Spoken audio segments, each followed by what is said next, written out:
వాక్య రూపం అని మనం అందరం చూసుకొని మన బ్రతుకు ఎలా ఉన్నది, ఏమై ఉన్నది అనే దాన్ని బట్టి మనం ఈరోజు ఈ యొక్క వాక్యంలో చదువుకుందాము. యోహాను సువార్త 18:2 వచనంలో నుంచి మనము కొన్ని వచనాలను తీసుకొని చదువుకొని వాటిని ఒక 10 నిమిషాలను వివరించుకుందాము. యేసుక్రీస్తు తన శిష్యులను తీసుకొని గెత్సెమనే తోటలోకి వెళ్ళినప్పుడు ఆయన తన శిష్యులను మీరు ఇక్కడ ఉండి ప్రార్థన చేస్తూ ఉండండి, నేను ఇంకా ముందుకెళ్ళి ప్రార్థన చేసి ప్రార్థనలో ఉన్నాను, మీరు కూడా మెలకువని ప్రార్థన చేయండి అని తన శిష్యులకు ఆజ్ఞాపించి ఆయన కూడా మోకరించి ప్రార్థనలో ఉన్నప్పుడు అక్కడికి కొంతమంది భటులు మంత్రోతులందరూ కలిసి వచ్చి ప్రభువారిని పట్టుకోవడానికి వస్తారు. వచ్చినప్పుడు జరిగినటువంటి సంఘటనను మనము వాక్యం ద్వారా రూపంగానే చూసుకున్నాము. యేసు తన శిష్యులతో పలుమార్లు అక్కడికి వెళ్ళొచ్చున్నాడు. ఎక్కడికి వెళ్ళొచ్చున్నాడు అంటే గెత్సెమనే తోటలోనికి ప్రార్థన కొరకు ఆయన గెత్సెమనే తోటకు వెళ్ళొచ్చున్నాడు. ఆ గెత్సెమనే తోటలో ఏమి జరుగుతుందంటే అక్కడ ఉన్నటువంటి ఆ తోటలను తీసుకొని ఆ ఇత్తనాలను అవన్నీ తీసుకొని ఆయిల్గా తీసేటువంటి ప్రాంతం అది. అంటే దానికి కూడా సాదృశ్యం దేవుడు ఎందుకు గెత్సెమనే తోటని ఎన్నుకున్నారంటే మనము కూడా మనుషులమై ఉన్న మనని ఆ విత్తనాలలో నుంచి ఎట్లాంటైతే విలువైనటువంటి ఆయిల్ తీస్తారో మనలో ఉన్నటువంటి పాపం అవన్నీ తీసివేసి పరిశుద్ధంగా ఉండేటటువంటి సాదృశ్యంగా ఆ యొక్క ప్రాంతం నుంచి చూపిస్తున్నాడని నేను తలంచుతున్నాను. అక్కడికి అనేక మార్లు వెళ్ళుచుండి శిష్యులను మీరు ఇక్కడ నుండి నేను అక్కడికి వెళ్ళి ప్రార్థన చేస్తాను, మీరు కూడా మెలకువగా ఉండి ప్రార్థన చేయండి అని తన శిష్యులకు ఆజ్ఞాపించి ప్రార్థనలో ఉన్నప్పుడు అక్కడికి వచ్చినటువంటి ఈ యొక్క ప్రభువును పట్టుకోవడానికి వచ్చి వారు ఇక్కడ ఉన్నటువంటి వారి నేను ప్రభువును పట్టుకోవడానికి వచ్చినప్పుడు ప్రభువును పట్టుకోవడానికి మేము వచ్చాము అని అన్నప్పుడు మన దగ్గరికి అయితే ఇప్పుడు మనం లోకానుసారం మనం చూసుకుంటే ఎవరైనా కానీ పోలీసులు కానీ వచ్చి పలానా నా పేరు శ్యామ్ అనుకోండి, శ్యామ్ ఎవరు అని అన్నప్పుడు అంటే మనం ఏమంటాం భీతితో, నేను కాదన్నట్టు మనం భీతితో అక్కడికి చూస్తాం. కానీ ప్రభు అయిన యేసుక్రీస్తు వారు ఏమంటున్నారంటే నేనే అని అంటున్న వాక్య రూపంలో చూడండి.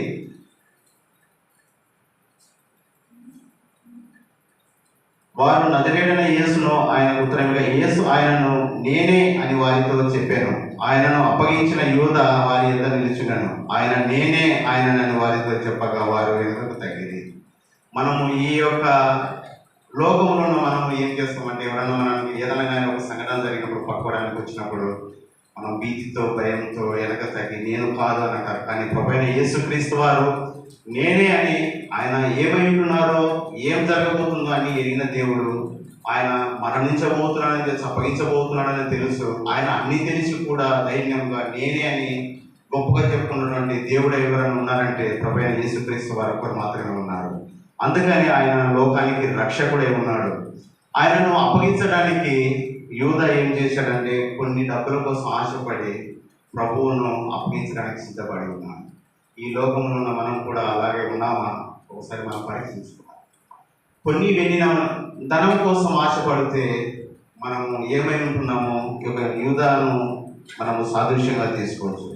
యూద దేవునికి ఏమైనా పెట్టినాడంటే కపట ముద్దు పెట్టి ప్రభువును అప్పగించున్నాం. ఈరోజు నువ్వు కూడా ఏమైనా నువ్వు పరీక్షించు. ఈ కపట మనసును తీసివేయాలి. నువ్వు కపట మనసుతో ఉన్నావా ఈ లోకంలో నువ్వు బ్రతికిన వేస్తే ఉన్నన్ని రోజులు ప్రభువుకు నమ్మకంగా బ్రతకాలి. అలాగనే ఆయన ఏం చేశాడంటే ప్రభువును అప్పగించి ఒక పొలం కొన్నాడు. ఆ పొలం కొని ఆయన ఏం చూసుకోలేదు. ఆయన ఏం చేశాడంటే ఆ పొలంలోకి వెళ్ళి ఊరు పోసుకొని పేగులు బయటికి వచ్చేలాగా కిందికి తల కిందలు వేలాడి చనిపోయింది. కపట ముద్దు ఈ లోకంలో సాదృశ్యం ఏంటంటే ప్రేమ ముద్దుగా ఉంటుందంటే కపట ముద్దు. ఆ ముద్దును ప్రభువుకు కపట ముద్దు పెట్టి ఆ యొక్క ప్రధాన యాజకులకు వారిని అప్పగించినాడు.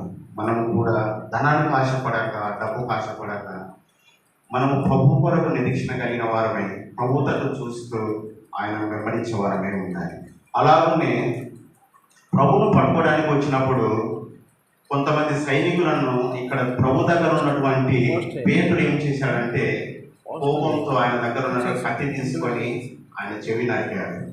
ఆయన చెవి నరికినప్పుడు ప్రభు అయిన ఎందుకు నువ్వు అలా చేసావని ఆయన అడిగినాడు. ఆ యొక్క చెవు పోయినటువంటి ఆ యొక్క భటుని పేరు మల్క్ అని అతని పేరు, అతన్ని చెవు నరుకుతాడు. ప్రభువు మరి ఆయన యొక్క చెవును తీసి ఆయనకు అతికించాడు. అంటే ఆయన చనిపోతున్నటువంటి దినాలలో లాస్ట్లో చేసినటువంటి అద్భుత కార్యం ఇదే.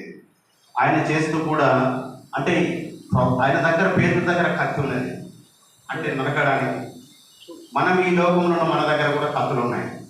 మన దగ్గర కూడా ఎలాంటి కత్తులు ఉన్నాయి అంటే ఎదుటి వారిని నరకడానికి కత్తి అవసరం లేదు. మన దగ్గర నాలుగుతోనే ఇతరులను గాయపరిచే వారమై ఉంటున్నాం.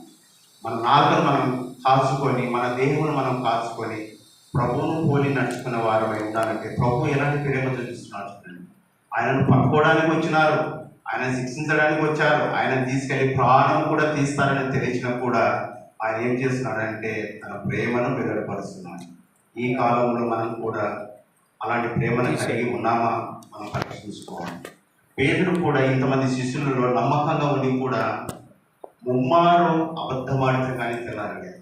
ప్రభువా నేనా నీ కొరకు ప్రాణం ఇస్తున్నటువంటి వ్యక్తులందరూ చెల్లా చెదరైపోయి ఆయనను పట్టుకొని వెళ్ళేటప్పుడు ప్రభువు దగ్గర ఇంతమంది శిష్యులు ఉన్నప్పుడు ఎవరు కూడా ఆయన దగ్గర లేరు. మనం కూడా ఉన్నామా అలా ఒకసారి పరీక్షించుకోవాలి. ఈ లోకంలో ఏది శాశ్వతం? నిత్యరాజ్యమే మనకు శాశ్వతం. మనం ప్రభువునందు ఎల్లప్పుడూ ఆయనతోనే అంటుకట్టబడి ఉండాలి. మనం లోక సహవాసం చేశామనుకో, 10 రోజులు అతనితో తిరిగామనుకో, మనకు ఆ సహవాసాలు వస్తాయి. మనం ఎప్పుడైతే ఒక సంఘము, ఒక సేవకుడు ఉన్నారో ఆయనతో పాటు సహవాసం కలిగి ఉన్నామంటే ప్రభు రాజ్యమునకు మనం వారసులమైపోతాం. ఎట్లా అంటే ఒక సేవకుడితో ఉన్నామనుకో, ప్రతిరోజు వాక్యం గురించి కానీ, ప్రార్థన గురించి కానీ, దేవుని రాజ్యం గురించి కానీ ఈ మాటలు వస్తాయి. కానీ లోక సంబంధమైనవి వాళ్ళ మధ్యలోనికి రావు. మనం ఈ లోకంలో ఉన్న వారు నేర్చుకోవాల్సింది ఏంటంటే సేవకులతో సహవాసం కలిగి మనం దేవుని రాజ్యానికి ఎలా వెళ్ళాలి ఏంటనే సేవ ద్వారా నేర్చుకుంటూ సంఘములో మన బాధ్యతలు నెరవేర్చుకుంటూ మనం దేవునికి రాజ్యానికి వారసులుగా ఉండటకు మనకు ఒక గొప్ప అవకాశం ప్రభు ఇచ్చుకున్నాడు. ఆ రోజు దేవుడు ఆ యొక్క శిష్యులను అంతమందిని పెట్టుకొని ఉన్నా కూడా ఎవరు కూడా ప్రభు ఎంత లేరు. దేవుడు ప్రేమ స్వరూపి లేకపోయినా కూడా పట్టుకోవడానికి వచ్చినప్పుడు ఆయన ప్రాణం తీయగోరినప్పుడు కూడా నేనే అని చెప్పుకున్నటువంటి గొప్ప దేవుడు ఎవరైనా ఈ లోకంలో ప్రభు యేసుక్రీస్తు వారు ఉంటున్నారు. అలాంటి దేవుని మనము మరవక ఎల్లప్పుడూ ఆయన యందే భయము భక్తి కలిగి ఆయన ప్రేమలో బిడ్డలుగా ఉండి మన రాజ్యానికి వారసులు అవుతారని ప్రభునామమున తెలియజేస్తూ ఒక చిన్న వాక్యం ప్రభు దీవించిన ఆశీర్వదించుగాక.